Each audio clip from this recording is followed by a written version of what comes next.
Bonjour à tous et bienvenue sur cette nouvelle vidéo. Alors aujourd'hui, petite vidéo sur le Visual Basic et ici comment faire apparaître un bouton lorsqu'on va cliquer sur une ligne d'un tableau. Je voudrais faire afficher un bouton qui ce bouton vous permettra de pouvoir faire encore autre chose, à savoir ouvrir un formulaire et ainsi de suite. Voilà. Et on va aller voir ici comment on va faire ça. Vous allez voir, c'est pas très compliqué. Allez, on y va, donc c'est parti. Donc je vais vous montrer exactement ce qu'on veut obtenir. Je vais dans ma feuille base de données. Voilà, j'ai une petite base de données de clients là, avec une en-tête, un tableau et des données. Voilà, dès que je vais cliquer sur une ligne de ce tableau, n'importe où, que ce soit à gauche, que ce soit au fond, vous allez voir, il va y avoir ici un bouton qui va apparaître. Et ce bouton va vous permettre ici de pouvoir ouvrir un petit formulaire. Voilà, dès que je vais cliquer sur un bouton, voilà, je peux aller fermer ce formulaire, recliquer sur un autre et voilà, donc et recliquer ici sur le formulaire, vous allez voir, ça va l'ouvrir de nouveau. Ok, donc voilà, donc ici comment faire apparaître, voilà, déjà ce petit bouton, mais uniquement que si je clique, voilà, et que si je pars de ma feuille et que je reviens, ben, ce bouton disparaisse. Voilà, il n'apparaîtra que si je reclique de nouveau sur une ligne et du coup ouvrir de nouveau le formulaire. Allez, on va aller voir ici comment faire ça. Déjà, première étape. Comment ici cliquer sur une ligne et que cette ligne se mette en bleu. Bon, je l'ai déjà montré lors d'un tuto, mais je vais quand même vous le remontrer. Voilà, donc là j'ai fait déjà une mise en forme conditionnelle pour lui dire mets-toi en bleu foncé donc, lorsque je clique sur une ligne. D'accord. Donc vous allez voir, hein, j'ai créé donc une mise en forme conditionnelle, onglet accueil, mise en forme conditionnelle, gérer les règles. Voilà, et ici on va avoir une mise en forme qui va me dire ici. Voilà, donc j'ai créé une petite formule, hein, utiliser une formule pour déterminer pour quelle cellule le format sera appliqué. Donc ici je lui dis si dans la feuille setup, voilà, de la cellule C3 est égal à ligne, donc ligne, je vous rappelle, c'est une fonction qui permet de récupérer le numéro de la ligne sur laquelle on est, sur la cellule active. Hein. À partir de la cellule active où je clique, donc on est systématiquement sur une ligne, et bien je lui demande d'afficher le numéro de la ligne. Ok, directement. Donc on va aller voir ici, je dis si ce numéro de ligne, donc ici 8 sur celle où je suis là, est égal à la cellule C3 de la feuille setup, on va aller voir qu'est-ce qu'il y a dans la cellule C3 de cette feuille setup, et bien ici je vais dans la feuille setup, et ici dans la cellule C3 de cette feuille, j'ai le numéro 8 qui correspond à la ligne. D'accord. Donc voilà, et je vous rappelle qu'ici vous avez une fonction qui s'appelle égale ligne. Voilà. Qu'est-ce qu'elle fait cette fonction ligne? Elle donne le numéro de ligne à partir d'une référence de cellule. Donc ici je vais ouvrir et fermer la parenthèse et là il va me dire que je suis sur la ligne 10 puisqu'ici je suis sur cette ligne. Voilà. Ici je remonte la formule, alors que là il va vous dire que je suis sur la ligne 8. D'accord. Ici, voilà, on est bien ici sur la ligne numéro 8. Ok. Voilà, donc ça c'est cette ligne.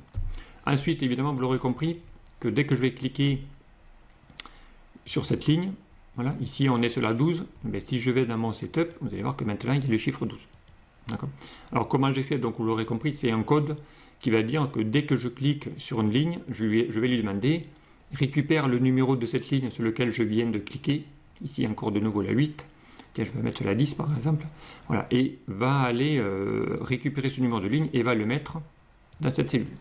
Donc pour ça, vous l'aurez compris, j'ai fait une macro, d'accord, voilà, qui va aller récupérer ça. Alors pour ça, eh bien, on va aller voir la macro.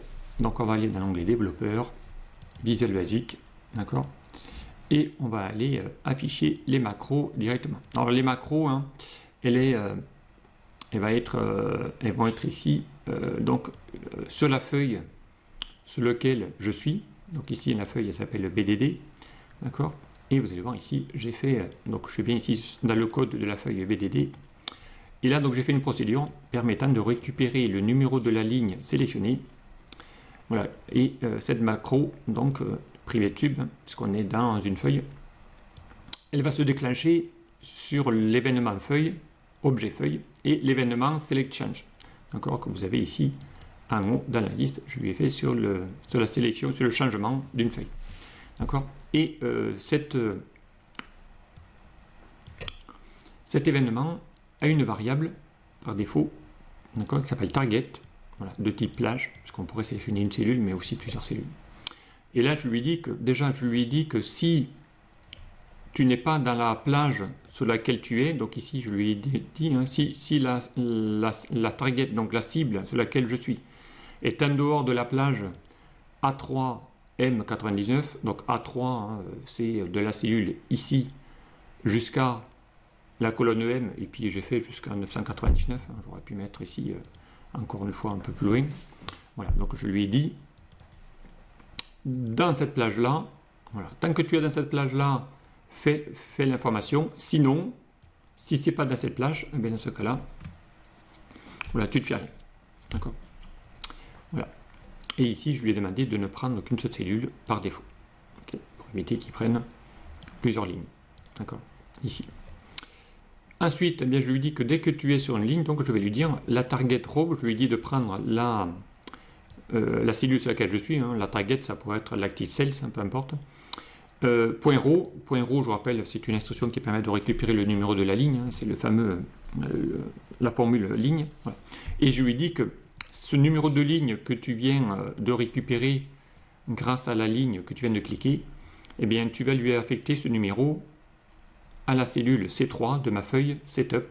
Donc ici, hein, SH Setup, c'est là. Donc je lui dis en gros, une fois, voilà, dès que je clique sur une ligne, va récupérer le numéro de la ligne, donc avec ici le fameux égale ligne en français, mais qui s'appelle le point row en VBA, et je lui demande d'aller récupérer ce numéro pour le mettre dans la cellule C3 de la feuille Setup. Ok. Alors, donc ici, on va... Donc c'est ce qu'il fait. Et à partir de là, eh bien, je vais lui demander d'appeler une procédure qui va montrer le bouton. Voilà, le bouton, je vous rappelle, c'est la petite icône, la petite feuille qui va apparaître ici. D'accord. Voilà ici, hein, tout simplement, comment déjà, mettre une couleur à partir d'une ligne, de numéro de ligne. Donc là, une petite mise à forme conditionnelle. D'accord. Et ensuite, donc, dès que je clique avec la procédure, donc sur cette feuille-là, hein, et pas en dehors, hein, regardez, quand je suis en dehors, il ne fait rien. Là, ici, je suis sur la cellule 23. Voilà. Pourtant, il marque 12. D'accord. Donc ici, je ne dois être que dans mon tableau.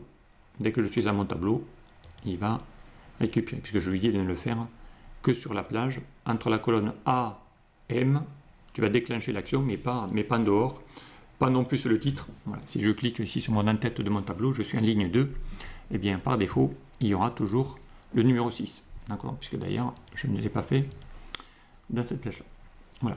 Donc, et bien maintenant qu'on a fait ça, donc il faut lui demander ici de faire apparaître ce bouton. Alors, donc déjà, pour faire apparaître ce bouton, il faut déjà le créer. Alors pour ça, bien, je suis allé dans l'onglet insertion, j'ai fait icône, après vous pouvez mettre ce que vous voulez comme bouton. Voilà, moi j'ai appelé, je suis allé chercher une feuille, voilà, je crois que j'ai mis celle-là, vous auriez pu y mettre ce que vous voulez. Alors, ça pourrait être un calendrier, par exemple, si vous faites apparaître un calendrier, eh bien, on peut y mettre ici une petite icône. Peu importe. Alors, cette icône, je lui ai donné une couleur dans les outils de format. Hein. Voilà, c'est un petit outil graphique, hein, c'est des shapes, hein, c'est des formes. Voilà. Et évidemment, je lui ai donné un nom. Aujourd'hui, hein, cette forme, elle s'appelle Graphique 4. Voilà. Moi, le mien, je lui ai donné un nom. Voilà, je l'ai renommé Bouton Edit. D'accord. Ici, par exemple, on peut l'appeler... donc pour renommer une forme, vous mettez dessus, vous allez ici dans votre zone de nom, et là vous l'appelez bouton calendrier par exemple. Ok. Et on valide. Voilà, donc maintenant ce bouton, il s'appelle bouton calendrier. C'est exactement ce que j'ai fait ici, je l'ai appelé bouton edit. D'accord. Directement. Et bien là c'est pareil, donc maintenant il faudrait lui dire, donc ce bouton, je lui dis, cache-toi dès que tu arrives sur cette feuille, voilà, ici, hop, dès que tu arrives sur cette feuille, tu caches les boutons. D'accord. Donc pour ça, eh bien, ça va se déclencher que sur cette feuille-là, donc on va dans l'onglet développeur, donc ici je vous rappelle qu'on l'avait appelé bouton calendrier, hein. Je vais aller dans l'onglet développeur, d'accord. Et là, donc j'ai créé ici une procédure permettant de masquer les boutons. D'accord. Si je veux maintenant qu'il masque le bouton calendrier, et bien ici, il suffit de rajouter une ligne. On lui dit shape. Donc shape, je rappelle, en anglais, ce sont les outils formes. Je vais donner le nom du bouton. Donc, entre guillemets, c'est du texte. Donc ici, on va l'appeler bouton, voilà, calendrier, par exemple. Hop. On va lui chercher sa propriété visible. D'accord. Et on va lui dire de ne pas la montrer. Donc, on va lui dire ici MSO false. Ou false. On masque le bouton. D'accord. Donc, exemple, là, maintenant, si je vais ici, on va voir que là, pour l'instant, le calendrier y est, mais dès que je vais cliquer, revenir sur la feuille sommaire et revenir sur la feuille BD, vous allez voir que mon calendrier vient de disparaître, puisque je viens de lui faire le code qui permet de masquer ce bouton. Ok. Voilà. Bouton calendrier. Maintenant, il faudrait lui dire que dès que je clique sur une ligne, refais-le apparaître. D'accord. Mais uniquement sur la ligne sur laquelle tu es. Donc pour ça, j'ai fait une petite procédure. D'accord. Voilà. Qui va essayer ici de montrer le bouton. D'accord. Alors ici, je lui dis, eh bien, avec, sur la feuille active sur laquelle tu es, hein, la feuille active, c'est celle-ci. D'accord. On va aller chercher le bouton qui s'appelle bouton edit. Là, on va l'appeler bouton calendrier. Vous allez voir, hein, calendrier, par exemple. On va faire le deuxième. D'accord. On va lui dire de se mettre, là vous voyez que mon calendrier il était ici vers la droite, on va lui dire va te mettre tout à gauche, voilà, sur la première colonne, tout à gauche de cette feuille, donc left, sur la cellule active, à partir de la cellule active sur laquelle tu es, tu vas te mettre en haut de cette cellule. Alors moi j'ai fait -10 pour qu'il puisse remonter le petit icône. Et ensuite, on a récupéré la propriété de cet objet, comme tout à l'heure on l'a mis en visible false. Là, je vais le refaire apparaître en mettant MSO true. Donc ici, hein, on affiche le bouton. Ok.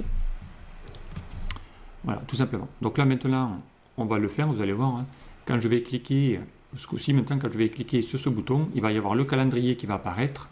Voilà, ici il va apparaître là, il va apparaître là, il va apparaître là. Okay.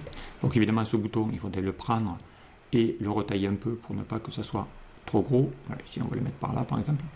Voilà, là maintenant vous allez voir que ce calendrier va apparaître directement. Ok.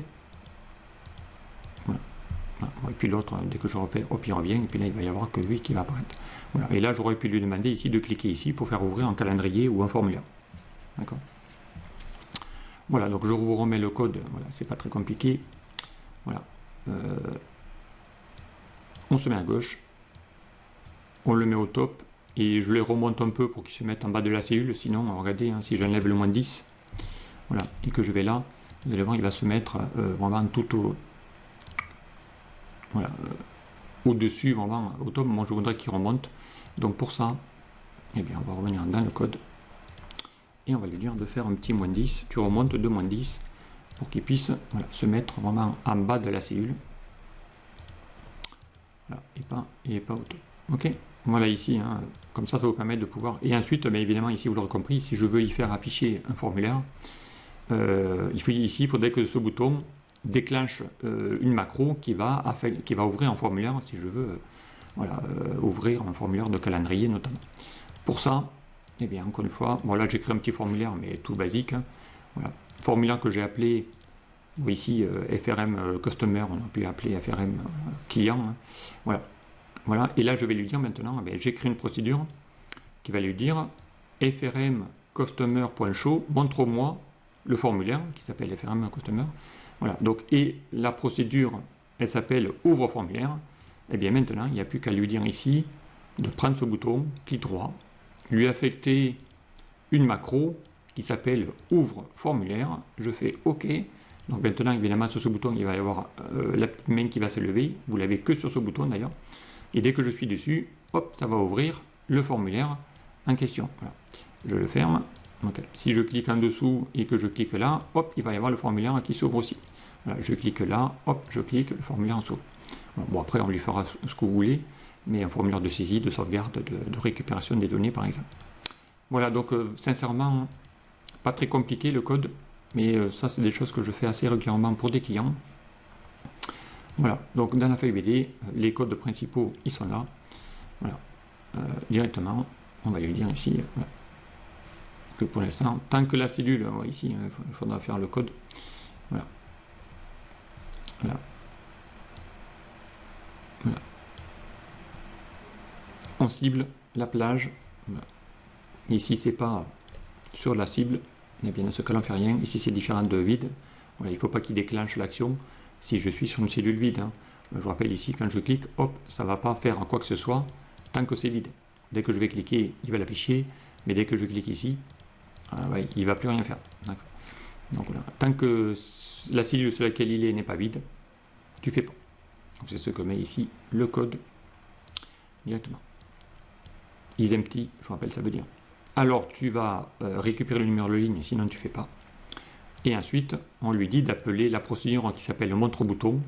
Voilà, pour que quand je clique, voilà, que montre-bouton, je vous rappelle, hein, c'est la procédure qui permet d'afficher le bouton sur la bonne ligne. D'accord. Ici, on l'a vu, montre-bouton. Allez, je m'en arrête là. Donc, je continuerai peut-être à faire une suite à ce bouton-là, notamment. Allez, je vous laisse et puis je vous dis à très vite sur un prochain tuto. Au revoir.